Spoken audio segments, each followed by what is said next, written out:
ব্যবসায় নামার আগে এই কন্টেন্টটা আপনার জন্য অবশ্যই দেখে নেওয়া উচিত।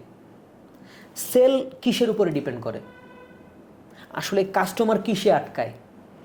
কাস্টমার কি শুধু অ্যাডে আটকায়, নাকি প্রোডাক্টে আটকায়, নাকি কন্টেন্টে আটকায়, কিসে আটকায়?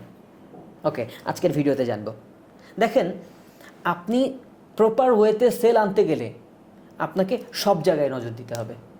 দেখতে হবে আপনার পেজ সেট আপ ঠিক আছে কিনা, পেজে লাইক আছে কিনা, পেজের কাস্টমার ফিডব্যাক কেমন, রিভিউ ঠিক আছে কিনা, প্রোডাক্টের কোয়ালিটি কেমন, প্রোডাক্টের কন্টেন্ট কেমন হয়েছে, তারপর আপনার প্রোডাক্টের প্রাইস ঠিক আছে কিনা, আপনার কাস্টমার কমিউনিকেশন ঠিক আছে কিনা, এবং কাস্টমার বাই করার জন্য যেই সময়টুকু দরকার, ধরেন মিনিমাম 4 দিন, ওই সময়টা আপনি দিচ্ছেন কিনা তাকে, নাকি প্রথম দিনই কেন কিনলো না এটা নিয়ে আপনি দুশ্চিন্তা করছেন, এবং ঠিকভাবে ফলো আপ দিচ্ছেন কিনা।